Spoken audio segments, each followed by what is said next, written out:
নমস্কাৰ doctor ৰেইনিছ healthy ৱেলৈ আপোনালোক সকলোকে স্বাগতম জনাইছো আশা কৰো আপোনালোক নিশ্চয় ভালে আছে আৰু হেলদিও হৈ আছে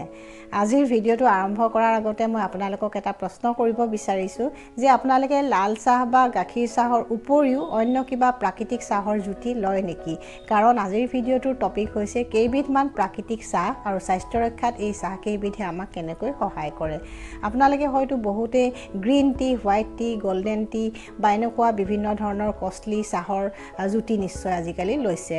কিন্তু আমি ঘৰতে কিছুমান কম খৰচতে প্ৰাকৃতিক চাহ বনাই ল'ব পাৰোঁ যিবোৰৰ ঔষধি গুণাগুণো আটাইতকৈ বেছি হয় মই আজিৰ ভিডিওটোত আপোনালোকক তেনেকুৱা কিছুমান বনৌষধি চাহ বা প্ৰাকৃতিক চাহৰ কথা জনাবলৈ চেষ্টা কৰিম যিবোৰে আমাৰ স্বাস্থ্য ৰক্ষাত সহায় কৰে বা সৌন্দৰ্য চৰ্চাটো সহায় কৰে গতিকে এতিয়া জানোচোন আহক এনেকুৱা কি প্ৰাকৃতিক চাহ আছে যিবোৰে আমাৰ স্বাস্থ্য ৰক্ষাত সহায় কৰে অতি সহজতে আৰু কম খৰচত বনাব পৰা উৎকৃষ্ট এবিধ প্ৰাকৃতিক চাহ হৈছে পদিনাৰ চাহ বা মিণ্ট টি আপোনালোকে হয়তো বহুতেই মিণ্ট টি বা পদিনাৰ চাহ নিশ্চয় খাই আছে বা ইয়াৰ ঔষধি গুণাগুণৰ কথাও জানে আৰু এইবিধ চাহ বনোৱাৰ বিধিটো আটাইতকৈ সহজ 5-10 খিলামান পদিনাৰ পাত লওক আৰু 2 কাপ পানীত উতলাই একাপ হোৱাৰ পিছত সেইখিনি আপোনালোকে জুইৰ পৰা নমাই থওক আৰু যেতিয়া অলপমান ঠাণ্ডা হ'ব চেকনিৰে চেকি লৈ তাত অলপমান নেমু ৰস আৰু মৌজোল দি আপোনালোকে ৰেগুলাৰ চাহ হিচাপে সেৱন কৰিব পাৰে আৰু এইবিধ চাহ সেৱন কৰিলে কি লাভ হয় আপোনালোকে শুনি হয়তো আচৰিত হ'ব পদিনাত থকা মেন্থলে পেটৰ বিভিন্ন সমস্যা যেনে গেছ এচিডিটি বদহজম কোষ্ঠকাঠিন্য পেটৰ কামোৰণি আদি সমস্যাবিলাক নিৰাময় কৰাত সহায় কৰে গতিকে যিসকলৰ এনেকুৱা সমস্যা আছে আপোনালোকে পদিনাৰ চাহ খালে নিশ্চয় উপকৃত হ'ব ষ্ট্ৰেছৰ সমস্যাটো বা যিসকলৰ নিদ্ৰাহীনতাৰ সমস্যা আছে তেওঁলোকেও এনেকুৱা পদিনাৰ চাহ বা মিণ্ট টি সেৱন কৰিলে উপকৃত হ'ব আৰু যিসকলৰ উচ্চ ৰক্তচাপ আছে বা যিসকলৰ কোলেষ্ট্ৰলৰ সমস্যা আছে মেদবহুলতাৰ সমস্যা আছে আপোনালোকেও নিয়মিতভাৱে পদিনাৰ চাহ সেৱন কৰিলে উপকৃত হ'ব টনচিলাইটিছ ফেৰিনজাইটিছ আৰু মুখৰ দুৰ্গন্ধৰ বাবেও পদিনাৰ চাহ বহুত উপকাৰী আৰু পদিনাৰ চাহে আচলতে আমাৰ শৰীৰটো শোধন কৰে আৰু সেয়েহে আমাৰ ছাল চুলিৰ সৌন্দৰ্য বৰ্ধন কৰাটো এইবিধ চাহ বহুত উপকাৰী আৰু যিসকল মহিলাৰ মাহেকীয়া হোৱাৰ আগে কিছুমান উপসৰ্গই দেখা দিয়ে তেওঁলোকৰ বাবেও পদিনাৰ চাহ বহুত ভাল আপোনালোকে ৰেগুলাৰ পদিনাৰ চাহ খোৱাৰ যদি অভ্যাস কৰে তেন্তে আপোনালোকৰ এইবিলাক সমস্যা বহুতখিনি কমি যাব আন এবিধ উৎকৃষ্ট প্ৰাকৃতিক চাহ হৈছে ডালচেনিৰ চাহ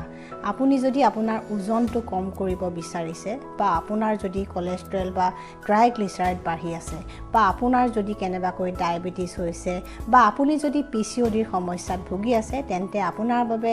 ডালচেনিৰ চাহ আটাইতকৈ উত্তম আপোনালোকে ডালচেনিৰ চাহ ৰেগুলাৰ যদি খায় নিশ্চয় আপোনালোকে ভাল ৰিজাল্ট পাব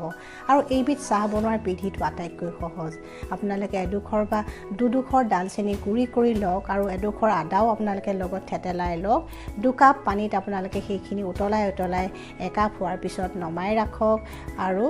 যেতিয়া অলপমান ঠাণ্ডা হ'ব তাত অকণমান মৌজোল দিবও পাৰে বা নিদিবও পাৰে আপোনাৰ নিজৰ হেতু চইচ আৰু সেইখিনি আপোনালোকে ৰেগুলাৰ চাহ হিচাপে খালে আপোনালোকে উক্ত সমস্যাবোৰত নিশ্চয় ভাল ফলাফল লাভ কৰিব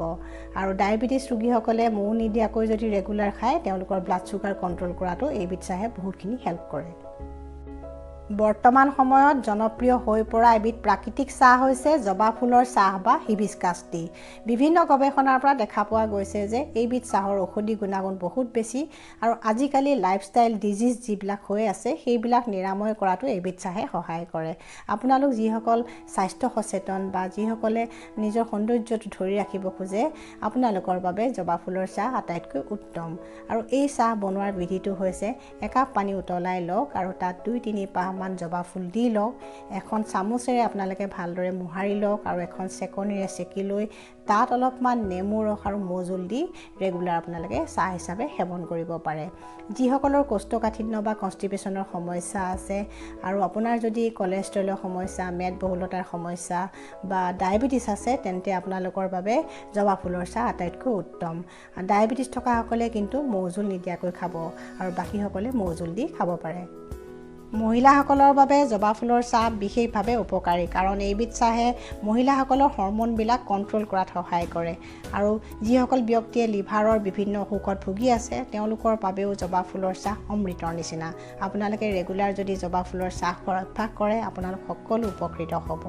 এইবিধ জবা ফুলৰ চাহৰ উপকাৰী গুণবোৰ জনাৰ পিছত এতিয়া অলপমান জানি লোৱা হওক ইয়াৰ কি উপকাৰী গুণ আছে আচলতে আমি জবা ফুলৰ চাহ সেৱন কৰোঁতে ইয়াৰ পৰিমাণটো অলপমান চাব লাগিব আপোনালোকে যদি প্ৰথমে এইবিধ চাহ সেৱন কৰিছে তেন্তে এপাহ দুপাহ বা তিনিপাহতকৈ জবা ফুল বেছি নল'ব কাৰণ আপোনাৰ শৰীৰত হয়তো ই নামানিবও পাৰে প্ৰথমতে এপাহ তাৰপিছত দুপাহ বা তিনিপাহ এনেকৈ বঢ়াই নিব পাৰে আৰু যিসকলৰ নিম্ন ৰক্তচাপ আছে আপোনালোকে জবা ফুলৰ চাহ সেৱন কৰোঁতে অকণমান সাৱধান হ'ব কাৰণ ই হয়তো আপোনাৰ ব্লাড প্ৰেছাৰ কম কৰিবও পাৰে আৰু আপুনি যদি জ্বৰ কাহ চৰ্দি এনেকুৱা কফজনিত সমস্যাত ভুগি আছে তেন্তে আপুনি জবা ফুলৰ চাহ সেইকেইদিন নাখাব বা সেই সময়ত নাখাব কাৰণ জবা ফুলৰ চাহ যথেষ্ট ঠাণ্ডা হয় আৰু ই আপোনাৰ সমস্যাসমূহ জটিল কৰিব পাৰে এইখিনি কথা যদি আপোনালোকে সকলোৱে জানে তেন্তে এইবিধ চাহ খোৱাৰ জুতি আপোনালোকে ভালকৈ ল'ব পাৰে আৰু ইয়াৰ গুণাগুণো আপোনালোকে ভালকৈ লাভ কৰিব এইকেইবিধ চাহৰ উপৰিও আপোনালোকে ইচ্ছা কৰিলে জিঞ্জাৰ টি বা আদাৰ চাহ আৰু তুলসী পাতৰ চাহো বনাই খাব পাৰে আপোনালোকে হয়তো ইয়াৰ গুণাগুণৰ কথাও জানে কিন্তু ৰেগুলাৰ আপোনালোকে যদি এইবিলাক চাহ খাই থাকে তেন্তে আপোনালোকৰ বহুতো বেমাৰ আপোনালোকে কমাই ৰাখিব পাৰে যেনে ধৰক আপুনি যদি জিঞ্জাৰ টি ৰেগুলাৰ বেচিছত খায় তেন্তে আপোনালোকৰ কাহ চৰ্দি জ্বৰ আদি সহজতে নহ'ব পেটৰ অসুখো সহজতে নহ'ব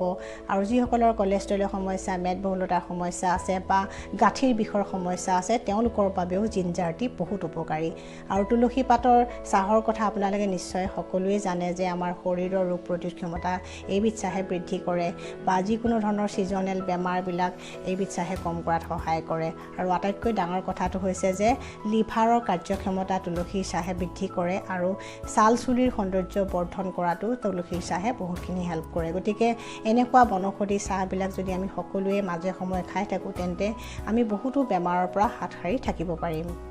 এতিয়ালৈকে মই যিকেইবিধ চাহৰ কথা আপোনালোকক জনালোঁ সেইকেইবিধ চাহত চাহপাত একেবাৰে ব্যৱহাৰ কৰা নাযায় গতিকে এইকেইবিধ চাহ হৈছে কেফেইন ফ্ৰী চাহ কিন্তু যিসকলে চাহ খাই ভাল পায় তেওঁলোকো নিৰাশ হ'ব নালাগে আপোনালোকে ৰঙা চাহ বা লাল চাহৰ লগত নেমুৰ ৰস আৰু মৌজোল মিক্স কৰি লেমন টি বনাই ৰেগুলাৰ খাব পাৰে লেমন টিৰ গুণাগুণৰ কথা আপোনালোকে সকলোৱে জানে যিসকলে নিজৰ ওজনটো কম কৰিব বিচাৰে তেওঁলোকে লেমন টি ৰেগুলাৰ যদি খায় নিশ্চয় উপকৃত হ'ব কলেষ্ট্ৰলৰ সমস্যাটো লেমন টি বা লিভাৰৰ সমস্যাটো লেমন টি বহুত ভাল আৰু যিসকলে নিজৰ স্কিনখন ধুনীয়া হোৱাটো বিচাৰে বা চুলিখিনি ধুনীয়া কৰি ৰাখিব বিচাৰে আপোনালোকে লেমন টি খালে নিশ্চয় সকলো উপকৃত হ'ব আৰু এইবিধ চাহৰ গুণাগুণৰ কথা কৈও শেষ কৰিব নোৱাৰি আপোনালোকে ৰেগুলাৰ এনেকুৱা হাৰ্বেল টি বা বনৌষধি চাহৰ জুতি সকলোৱে লওক স্বাস্থ্যই পৰম সম্পদ আৰু এই সম্পদ ধৰি ৰখাত এনেকুৱা প্ৰাকৃতিক উপাদানসমূহে আমাক বহুত সহায় কৰে আমি আৰ্টিফিচিয়েল বস্তু যিমানেই নাখাওঁ কিয় সেইবিলাকৰ কিবা এটা নহয় কিবা এটা পাৰ্শ্বক্ৰিয়া থাকে কিন্তু প্ৰাকৃতিক উপাদানসমূহ যথেষ্ট সুৰক্ষিত সেয়েহে আমি সকলোৱে এনেকুৱা সহজলভ্য প্ৰাকৃতিক চাহ যদি মাজে সময়ে খাই থাকোঁ তেন্তে আমি সুস্বাস্থ্যৰ অধিকাৰী হ'ব পাৰিম গতিকে মোৰ ভিডিঅ'টোৰ বনোৱাৰ উদ্দেশ্য এইটোৱে যে আপোনালোক সকলো যাতে হেল্ডি হৈ থাকে আজিৰ ভিডিঅ'টো মই ইমানতে সামৰিলোঁ আশা কৰিছোঁ আজিৰ ভিডিঅ'টো চাই আপোনালোক নিশ্চয় উপকৃত হৈছে যদি মোৰ ভিডিঅ'সমূহ ভাল লাগে আপোনালোকে প্লিজ শ্বেয়াৰ কৰিব আৰু যিসকল নতুন ভিউৱাৰ্ছে মোৰ চেনেলটো চাই আছে আপোনালোকে যেন মোৰ চেনেলটো ছাবস্ক্ৰাইব কৰিবলৈ নাপাহৰে যাতে আহিব লগা ভিডিঅ'সমূহ চাব পাৰে ষ্টে হেল্ডি ষ্টে হেপ্পী